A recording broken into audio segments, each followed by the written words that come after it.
আপনি কি কখনো ভেবেছেন সমুদ্রের অন্ধকারের গভীরতায় যেখানে সূর্যের আলো পৌঁছায় না, সেখানে এমন কি করছে যে সামুদ্রিক ভয়ঙ্কর প্রাণীরা ভয় পেয়ে পৃষ্ঠের দিকে পালিয়ে আসছে? সমুদ্রের রাজা হিসেবে পরিচিত কিলার ওয়েল, যারা সাধারণত সমুদ্রের 100 ফুটেরও বেশি গভীরে থাকে, তাদের এখন মৃত অবস্থায় কেন পাওয়া যাচ্ছে? এটা কি কেবল একটি কাকতালীয় ঘটনা, নাকি কোনো বড় বিপদ আমাদের দিকে এগিয়ে আসছে?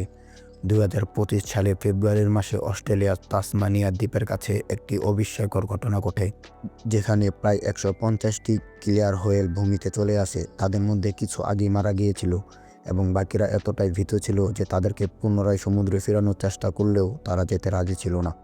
এরা সেই ক্লিয়ার হোয়েল যাদের সামনে সামুদ্রিক অন্যান্য প্রাণীরা ভয়ে কাঁপতে থাকে।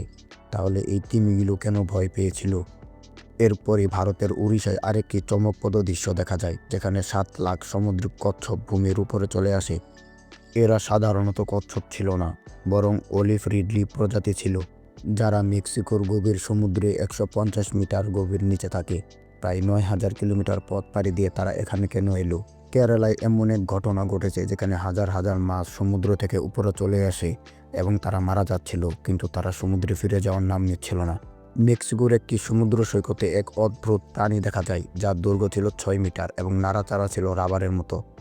এটি ছিল টিপ সি ওরুফিশ, যা পৃষ্ঠে কখনো আসে না, কিন্তু এখন সারা বিশ্বের তটে এই মাছগুলির মৃতদেহ পাওয়া যাচ্ছে। প্রাচীন লোককথা অনুযায়ী উরুফিশ পৃষ্ঠে তখনই আসে যখন কোনো বড় প্রাকৃতিক দুর্যোগের সংকট হয়। এখন মানুষ প্রশ্ন তুলছে যে এটি কি লেভিথানের পরিবর্তন, সেই সামুদ্রিক দানব যার সম্পর্কে বলা হয় যে সে বারমুডা ট্রায়াঙ্গলে শত শত জাহাজ ডুবিয়েছে এবং হাজার হাজার মানুষের প্রাণ নিয়েছে।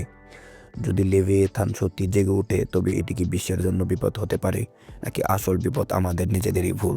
আজ আমরা জানাবো কেন সামুদ্রিক প্রাণীরা নিজের মৃত্যুর দিকে এগিয়ে আসছে। আমাদের পৃথিবীর 71% সমুদ্রে ঢাকা, কিন্তু আপনি কি জানেন যে মানুষ আজ পর্যন্ত শুধু 5% সমুদ্রে অনুশ্লেষণ করতে পেরেছে? বাকি 95% এখন রহস্য। বিজ্ঞানীরা সমুদ্রের গভীরতাকে মহাকাশের চেয়েও বেশি অজানা বলে মনে করেন। আমরা চাঁদ এবং মঙ্গল গ্রহে পৌঁছে গেছি, কিন্তু সমুদ্রের অন্ধকার আমাদের কাছে এখনও অজানা। সমুদ্রের সবচেয়ে গভীরতম স্থানের নাম হলো মারিয়ানা ট্রেঞ্চ, যার গভীরতা প্রায় 11 কিলোমিটার। এখানে সূর্যের আলো পৌঁছায় না, জল বরফের মতো ঠান্ডা এবং চাপ এত বেশি যে মানুষের শরীর মুহূর্তের মধ্যে চুরমার হয়ে যাবে। এই পরিবেশে বাস করে এমন কিছু সামুদ্রিক প্রাণী যাদের দেখলে আপনি এলিয়েন মনে করতে পারেন, যেমন আঙ্গেল ফিশ। এর মাথায় একটি উজ্জ্বল লণ্ঠনের মতো জিনিস থাকে, যা ছোট ছোট মাছকে আকর্ষণ করে। এই প্রাণীটিকে সম্প্রতি ক্যারানি আইল্যান্ডের কাছে একটি পৃষ্ঠে দেখা গিয়েছে, যা অত্যন্ত অস্বাভাবিক। গভীর সমুদ্রের প্রাণীদের পৃষ্ঠে আসার পিছনে 4টি প্রধান কারণ রয়েছে। Number 1, global warming. সমুদ্রের জল গরম হচ্ছে এবং অক্সিজেনের মাত্রা কমে যাচ্ছে, ফলে গভীর সমুদ্রের প্রাণীরা শ্বাস নিতে পারছে না, আর শ্বাস না নিতে পেরে তারা উপরের দিকে উঠে আসছে। নাম্বার 2, প্লাস্টিক দূষণ। প্রতি বছর 12 বিলিয়ন টনের বেশি প্লাস্টিক সমুদ্রে ফেলা হয়। সমুদ্রের প্রাণীরা একে খাবার মনে করে খেয়ে ফেলে এবং মারা যায়।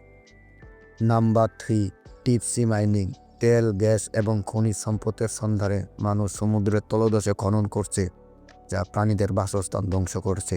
নাম্বার 4, টেকটনিক কার্যকলাপ। সমুদ্রের নিচে টেকটনিক প্লেটে নাড়াচাড়ার ফলে ভূমিকম্প হয় এবং আগ্নেয়গিরির অনুৎপাত হয়, যা প্রাণীদের ভয় পাইয়ে দেয় এবং তারা উপরের দিকে উঠে আসে।